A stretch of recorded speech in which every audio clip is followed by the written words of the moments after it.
Hello, hello, hello, and welcome back to another episode of Two Angles on Angling. This is Jordan with my co-host. It's Ryan, guys. What's up? All right, so I've got 0 days on the water. So Ryan, if you want to I'll take jump off. in, man. Yeah. The Monday, Tuesday, Wednesday was a continuation of great weather. And then all hell broke loose like Wednesday afternoon. So Monday I fished Erie. It was awesome. We had some movement in the morning, like we had enough rollers left over to push us. So we were drifting and catching bass on swim baits. But then our wind died, so we pulled for a while, and we caught the hell out of them doing that. And then the wind came back, and we started drifting again and closed out drifting and hammering again. Nice, man. It was awesome. Awesome. Two were, in that 6 pound, like a little over 6 pound class. And then there were like 4 or 5 in the mid to upper 5s. And then, lots of 4s and 3s mixed into. So good variety of size. Nice. Very consistent, good numbers. They were moving around a bunch, but definitely schooled up. And, they were hitting big baits. And one of the bass that when I took the swim bait out of it, I was just looking down at his gullet and there was a tail sticking out. So I grabbed the my hemos and just went in and pulled it out. And it was a good sized gizzard shad. Yeah. So Wow. that's definitely what they're hanging out, waiting for schools of bait to swim by and just surging up and blasting it. And so they're eating big baits. But the color swim baits, like I was using goby patterns and I was using like a Tennessee shad kind of color pattern, goldish and over silverish white. And it didn't matter. Like they ate the hell out of it. So Tuesday had the same father and son that I had on Monday. We fished the lower in the bar. It was great. Caught a really nice brown in the bar. Caught lots of Lakers. Pretty steady action out there. Fish were a lot more spread out than they were last week, but we were still getting bit at a consistent rate. And then we went upriver and caught some Lakers and some steelhead, which was a blast. Ended up being nice. Wednesday did a half day trip, which wouldn't have made sense to do more than a half day, and I just repeated the same thing I did the day prior, with the same results. But then, right around 11:30, which is when we called it, it started raining / snowing, and the wind started kicking up real big. And but we got off the water just in time. It ended up getting huge. And basically from Wednesday all through Thanksgiving on Thursday into the late afternoon on Friday, the wind howled like gusts over 50 miles an hour. It made news, like national level news. A few people, like in some group chats that I'm in with charter captains, posted some articles that were on like CNN and especially like the western basin of Lake Erie.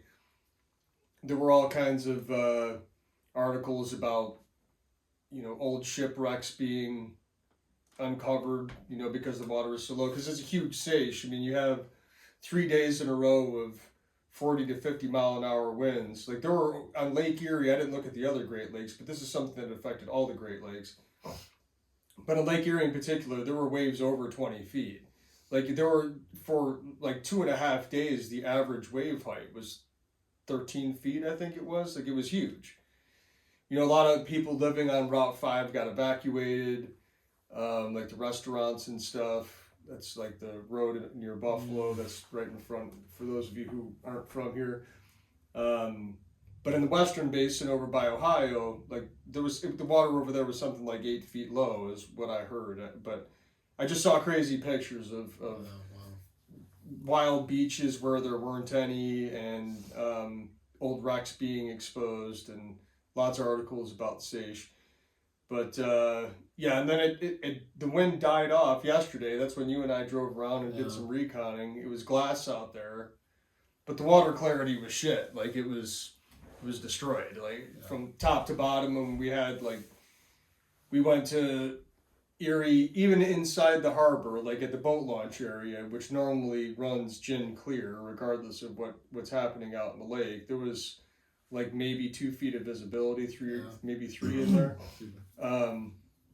We went to Sheridan, Isleview, and looked at the river there, like at East River, and it was like straight chocolate milk, like maybe a few inches of visibility. It was pretty bad. I know a couple dudes who tried to fish that day and they didn't catch anything, or maybe one out of like in a 4-hour session. And look, it can be done, you know, like there's enough fish around. You just keep combing the bottom, and eventually you're going to knock one in the face. You know, if you put in enough work out there, there's enough where you're going to cross one and get one. But the weather was nice, and had I known that it was going to lay down that well, like you and I should have went fishing that morning. Day, So, but then we had a little bit of calmness into the evening last night, and then super early morning, like 3-4 o'clock in the morning, the wind started howling again, and it snowed. Like it got cold last night. Everything froze. It snowed. Then when the sun came up, it would like snow on and off, but it got warm enough to where the snow melted, and then it rained. And now tonight, and the wind's been howling, like west-southwest, gusting to 40, wave height 12.8 feet. That last reading was done at 5 p.m. It's 5:40. So that's supposed to carry on through tonight. And then tomorrow, so the water's trashed and the wind's howling again. But it's supposed to die off tomorrow, so at least it's not going to ravage. So Tuesday, it's supposed to be it's going to get very cold tomorrow, like down into the 20s. The sky's going to open up, we'll have some sun, and then overnight, it'll get even, because there's going to be a big northwest blowing tomorrow. So that'll push some of the mud away from Buffalo at least, but it's not going to help things. Mm-hmm. But what it will do is it'll stop like really churning things up. It'll get cold, and then come Tuesday morning, which is when you and I are thinking about going out to Erie, it's supposed to be snow a little bit in the morning, but then die off, be cold, but like not insanely cold, and it's just supposed to be a light north. So it would be doable to go out Tuesday. I think the water clarity is going to be trashed. But like I said, there's enough fish around that if you fish the river or the lake, that if you comb an area for a while, and the nice thing about that you're going to catch them. Like the nice thing about bass fishing is, you're not drifting fast. You want to be drifting like, 0.5 to 0.7, and you can cast swim baits and work them. Like you can work them back to the boat and, work different angles on a slow drift. So, you can catch bass and stain where some of those trout you can't because the current's just moving too fast. So we got a chance on Tuesday. We'll see what happens. Wednesday, it's supposed to get super duper cold, like down into the teens, and then blow again, like hard out of the northwest. Thursday, it's supposed to like lay down a little bit and convert to a very light north last I checked. And that'll give the water some chance to settle. But Friday, it'll still, I think, be nasty on Friday. Friday's another day we might be able to fish. Erie. Supposed to be a light east on Friday. Cold, but a light east, no precip. That'll be another day of calming. So I think we'll get like 36 hours of calming and sediment settling before we get to the weekend. So there's a chance Saturday and Sunday would be doable. And I'm booked those days. I get canceled all my trips Monday through Friday. So I'm just waiting to see what happens Saturday and Sunday. Long range forecast for Saturday and Sunday isn't good though. Like it's supposed to rain I think both of those days, and I don't trust things that far out. But if at least between now and Friday comes to pass, there's a chance, not a great one, but there's a chance the weekend will be fishable. So we'll see. But there's also like I think there's two real possibilities of us going out, you and I messing around on Erie. Sounds like a good time to get the bucktails out and start ripping those as well. Big profile baits. Yeah. And the other thing too that I'll say about the lower, it's no secret the trout bite, the crowds, everything that I've been talking about the past few weeks. There's a couple benefits. Like one, it sucks to be the client that has to reschedule, and I don't enjoy making those phone calls, but it is what it is, and I can't control the weather.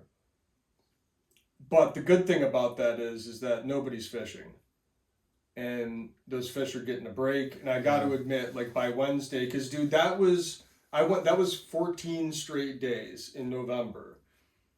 Like I've never done that. I've always been interrupted by weather, but I had 14 straight days. Now there were a couple of those days guys were psychos and wanted to fish that I normally wouldn't fish on, but dudes wanted to go. But for the most part, it was a long period of stability, and I could start to tell by Wednesday that those fish just looked abused. Mm-hmm. Like there were very few of them that hadn't been caught, and probably all of them have been caught at this point, and some of them multiple times, assuredly multiple times. So they needed a break. They need some time to heal, less stress, like let them wrap up their spawn. But every time we get these big wind gusts and these huge currents, like that's washing eggs. It's washing eggs downstream. So from a match to hatch perspective, there's a couple things going on. What I think will transpire this upcoming weekend. Like I mentioned, I pulled the gizzard shad out of a smallmouth out on Erie. What I've noticed over the past couple weeks on the lower is the gulls have been going nuts, and they've been feeding on baits this big, and when I got close to a few of them, they're gizzard shad. So the dams have got to be churning shad out right now. Now, the one thing that I don't understand, maybe you and I can explore this on one of those 2 days. The thing I don't understand is where are those shad coming from? Because in they got to be coming out of the dam. Like they're not just coming over the falls, because there's no dead gizzard shad washed up on beaches or at boat launches on the upper Niagara. Yeah. They're not there. But the same day, so when you and I were out driving in a group text, one of the charter captains posted a picture of the water clarity on the lower and the surf, and just in that little picture, there were 5 dead gizzard shad on the surface. Maybe my memory's flawed, man. I don't remember ever seeing this many around. So like one or two things happened. Either there was a huge group of them in front of the intakes by the Robert Moses and they got sucked in, and then just churned out the back end, or there was some hydrology event that occurred, like maybe there's maybe there's just a stable population of gizzard shad living in the reservoir, because you gotta think, like, eggs get sucked in there, and there's for sure perch populations, and like there are fish that live in that thing. Although the water levels change a lot, and there's just frequent churn. Mm-hmm. There are fish that legit live in there. Maybe something happened where they had to drain the water super low or something. Who knows? All I know is that the dams are churning out large amounts of gizzard shad, and the birds are going nuts on them. I gotta think some of the fish, especially the browns and the Lakers, are eating those dead ones floating downstream. So if you go out on muddy days, it pays to fish, vibrant, or big profile baits. So with that in mind, like when you and I were talking prior to the podcast, I'm like, dude, you know what I've never done is just bust out what I use. I'm not going to get like super deep into tactics, but just showing you the general tackle and how I organize it, I think is worthwhile. So first and foremost, for simplicity purposes, on my boat, I have 2 of these and 6 of the larger versions of these, all built into the seat. So I just lift the seat and they're in there. They're totally out of the way. That's all the tackle I keep in my boat, like as far as hard baits and lures. Yeah, the box. And really, I have 5 of them. So one mistake that I've made, and I've made it a few times, and I'm not happy about it. And I think I've decided on the solution, but I don't know why I did this, but last year I bought a ton of swim bait heads, which I'll get to in a minute, and I put a bunch of them in a tackle, in a plano like this. And I wasn't using them at the rate that I thought I would be. And a lot of them got rusted, or the heads just got banged up from like being loose in that tackle box and hitting waves and stuff and just rattling around. That, they're still usable. Like, I'm going to bring them to Guyana with me, but they're beat up. So I dedicated a box to bucktails and jig heads, and now or jigs, and now I'm just going to keep them in the packaging, and I'll show you that in a second for the future, so I don't burn through them. But anyway, these lures that I have in these planos, depending on my itinerary of what I'm going to be fishing for, these things are binned by depth and tactic. So I have a box like bigger than this, like one of the bigger ones with just spoons for trolling Lakers and Kings. I have a box, another big one that's got like crankbaits in it, mainly used for smallmouth fishing, 16 foot, 14 foot, 10 foot, and 8 foot divers, 3 of each. And then I have a box of blade baits, all 1/2 ounce and 3/4 ounce blade baits. And then I had that swim bait head and bucktail box that I'm not doing anymore. And then I have a large profile crankbait box, which is basically 100% Storm Thunder sticks. Those are for casting for kings and walleyes on the lower Niagara. But I'm going to experiment with them on the upper a bit this upcoming spring, because I think they're going to work.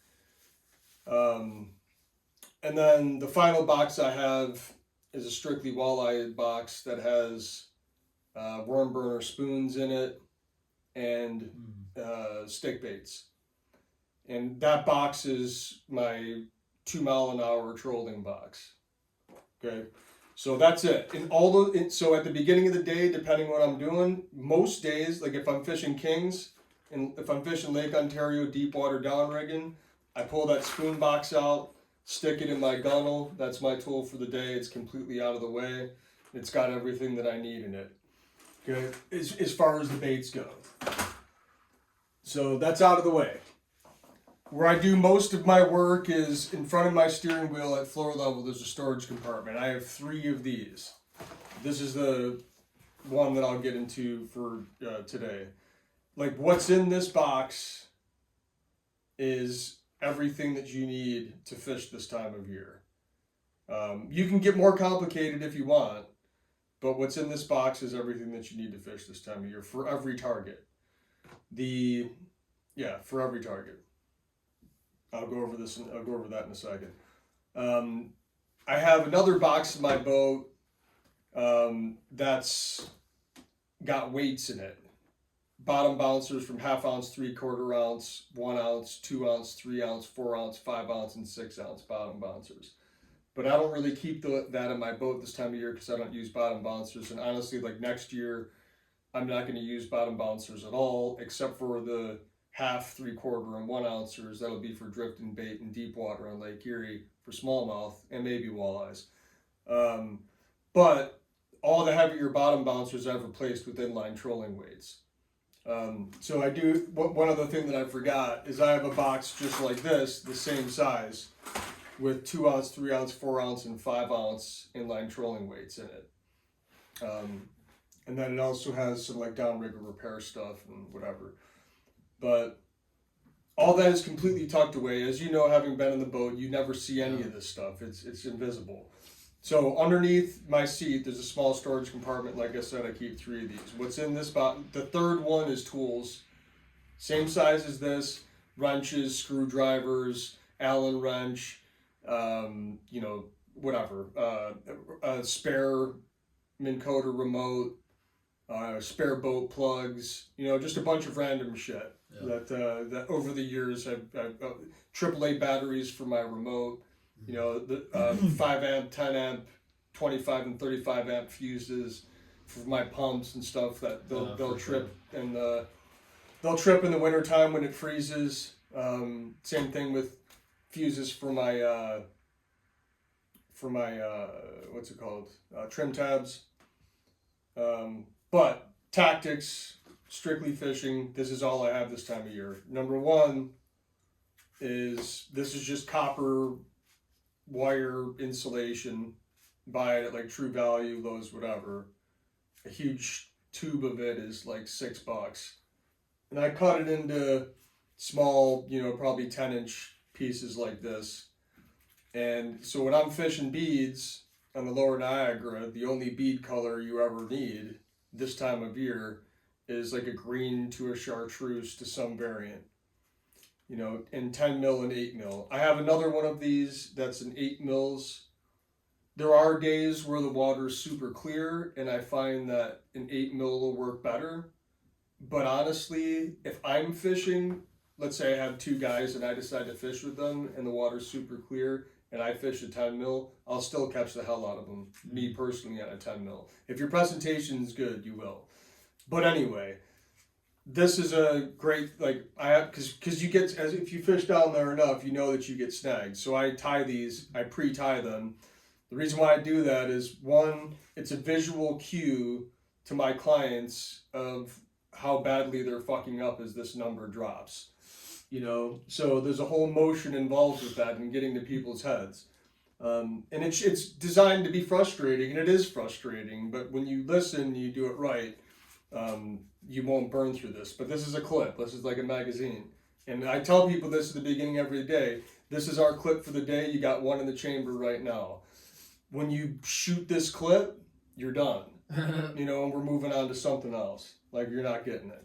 Oh. So anyway, I pre-tie this one for that clue. But the main reason why I do it is so I don't have to. I only need to tie 1 knot. I need to do 1 motion and tie 1 knot, which is important when your hands are cold. Oh yeah, for sure. So I tie all my leaders like basically a wingspan, a wingspan plus, snell a hook on, peg a bead, and then roll it real tight on this thing and clip it in. You just have to unroll it, take off your old leader, tie that one on, and you're done. Some guys use tandem rigs.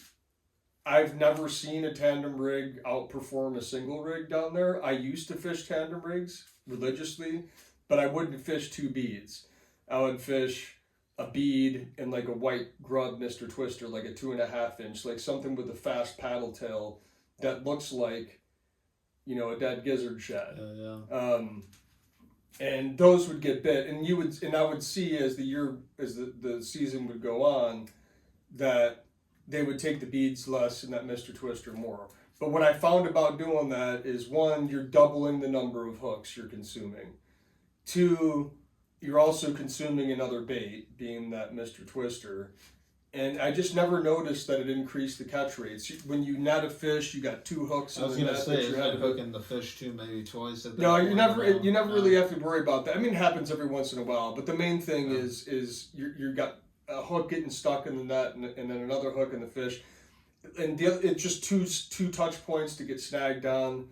One rig is ruthlessly efficient, super simple, focus on good presentation, and I think that's the way to go. All right. I use 12-pound fluorocarbon on these, so I keep a spool of 12 in. I'll use this if I have to, if I choose to tie on a dropper, but I also use this for when I'm fishing smallmouth this time of year.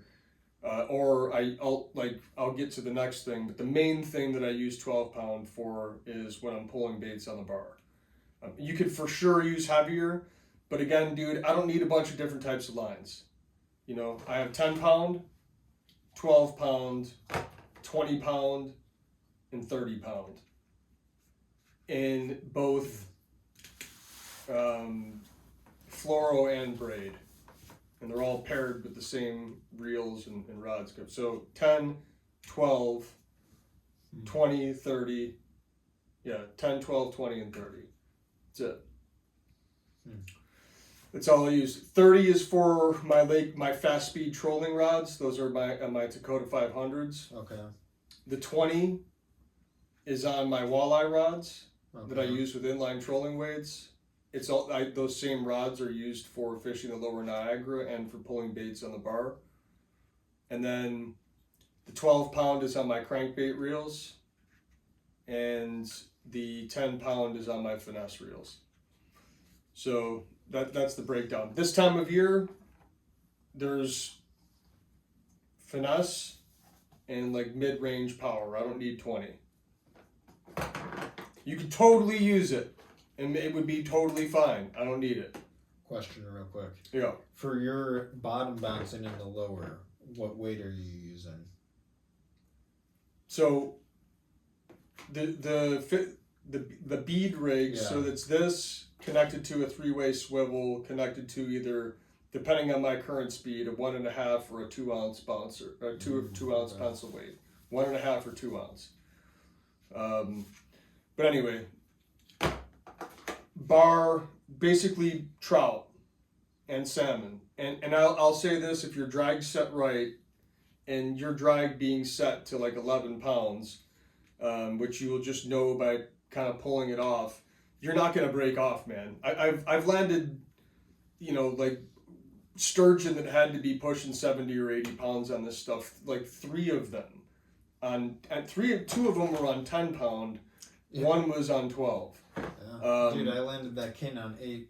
Right, dude. Yeah. As long as your drag's right, Yeah, your yeah, rod's yeah. right, Huh? you play the fish right, you'll land it. Like you'll land it. It's just people just gotta have the confidence. The reason why I like using lighter stuff on the bar is you get a better descent.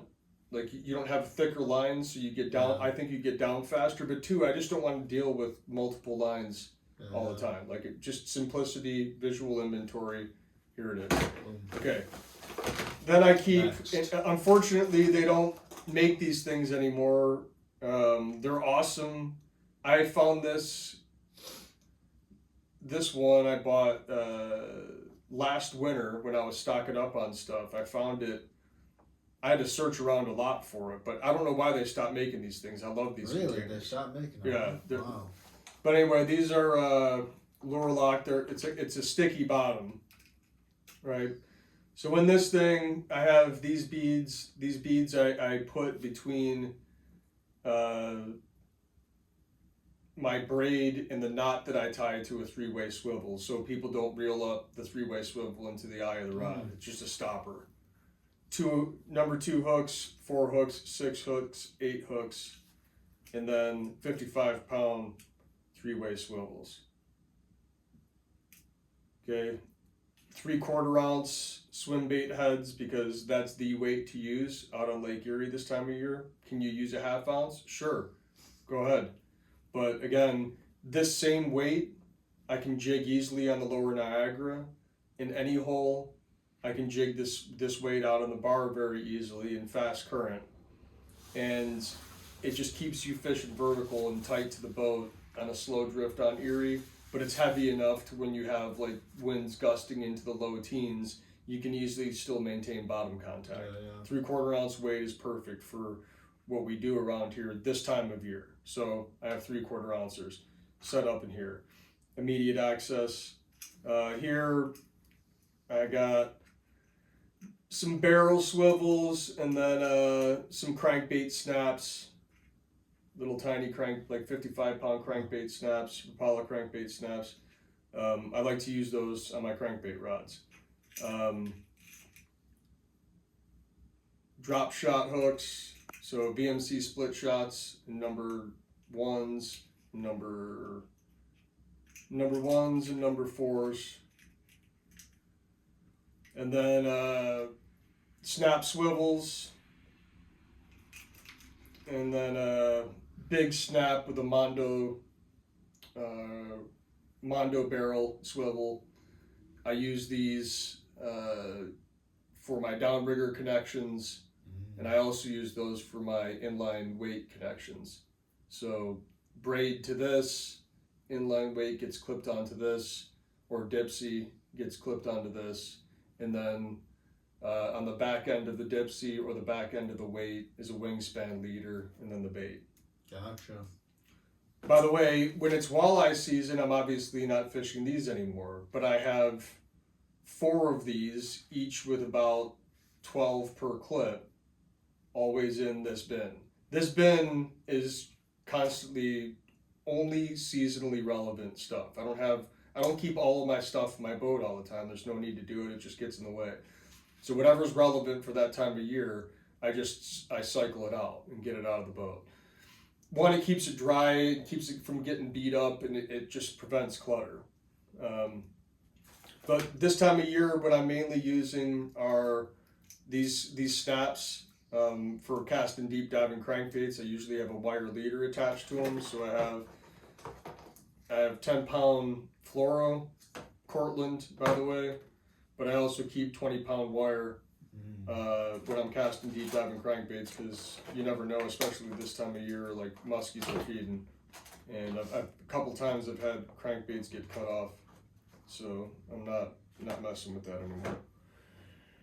So that's that. Now, trout, might as well stick to the theme of trout before I migrate on. So the trout, those beads, you could fish that swim bait head. And I keep these Rapala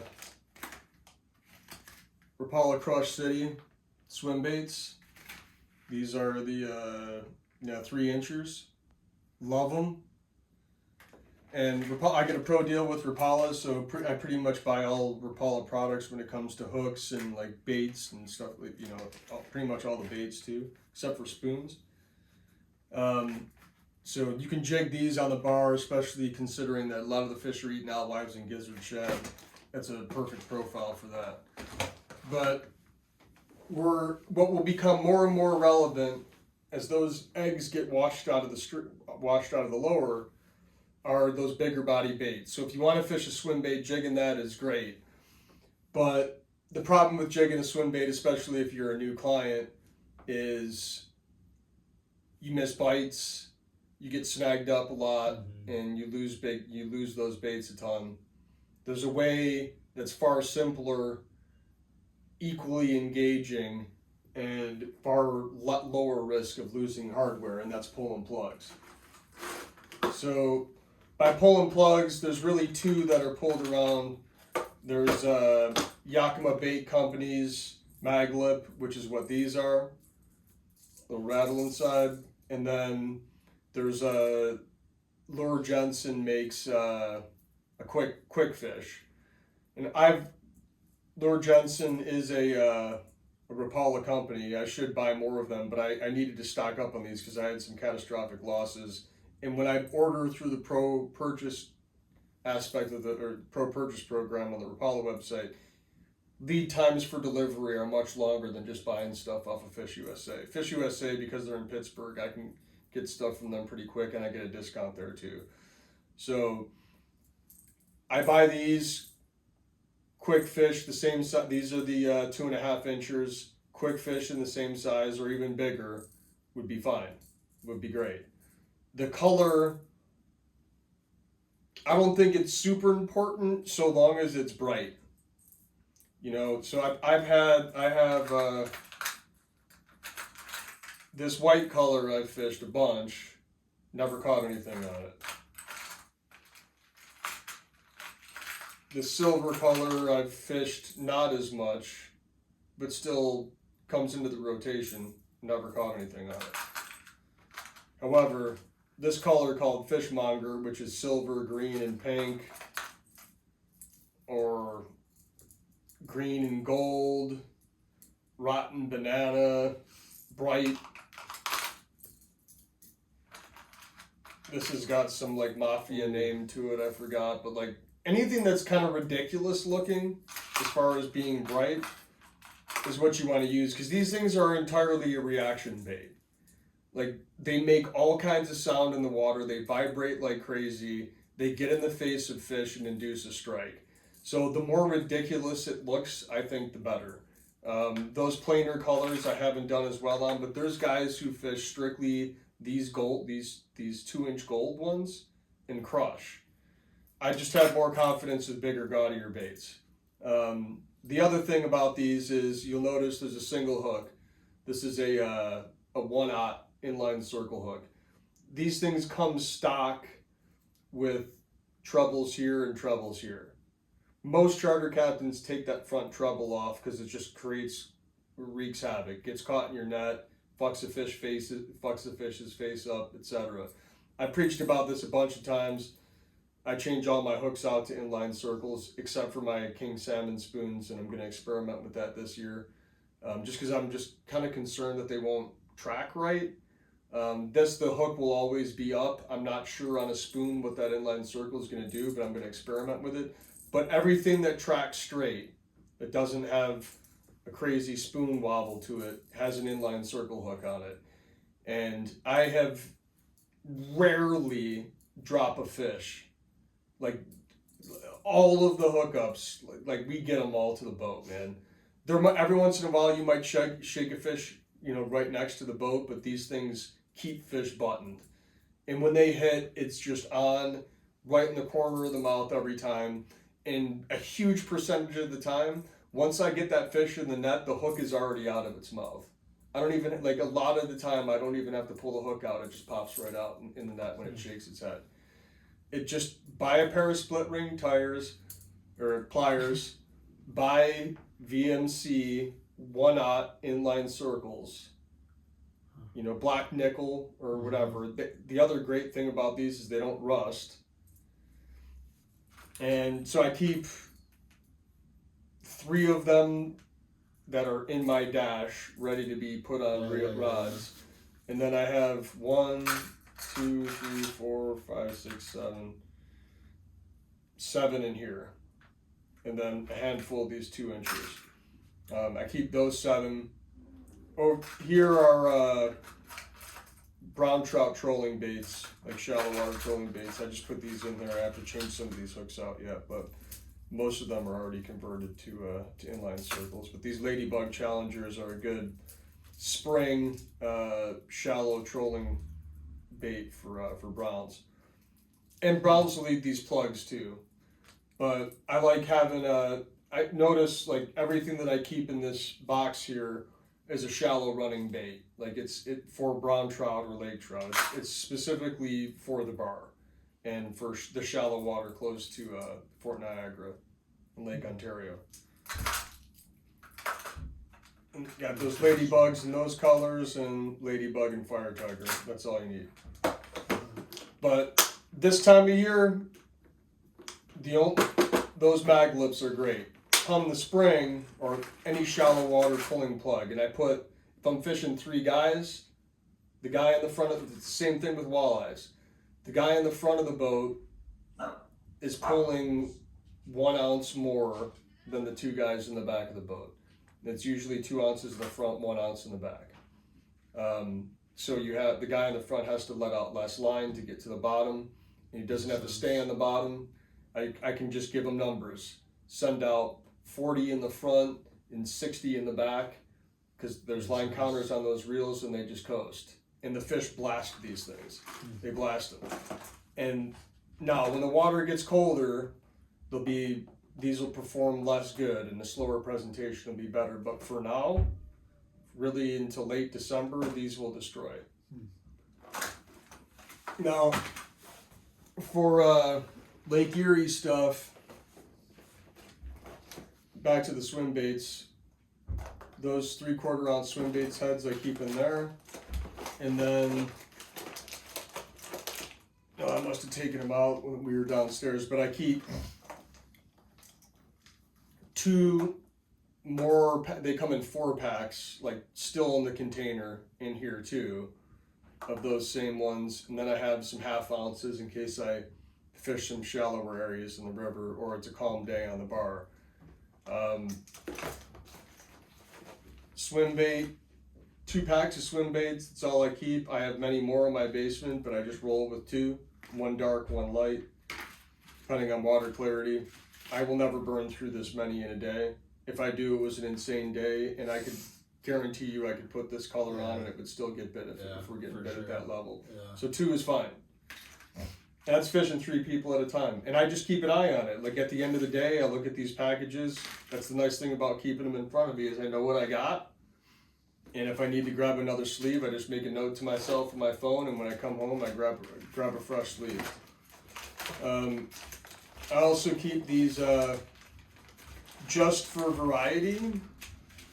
Drop shot. These can be used as drop shot baits or as swim baits.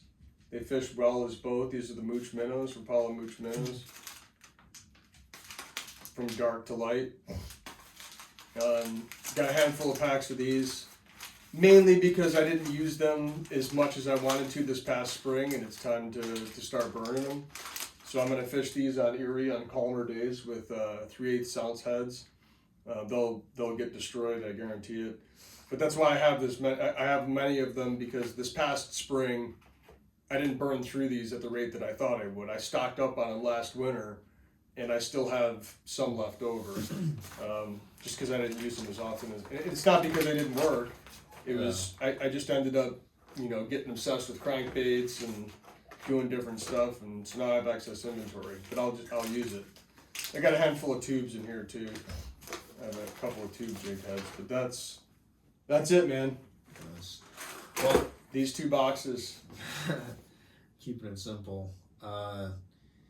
Well, we did not plan going over the tackle. This was kind of a spur of the moment thing. So as you can see, I have nothing. So potentially the next episode I'll bring over kind of the stuff that I'm going through shore fishing wise. But that was an awesome recap. Good to see what you're using this time of year. We'll have to kind of make this more of a regular thing, especially now that we have the visual aspect on YouTube, and not just doing the audio podcast. So a few other things to mention. As you can see, I'm wearing my JDO Co. beanie and the JD Outdoors hoodie, available in multiple colors on my website, jdoutdoorsco.com.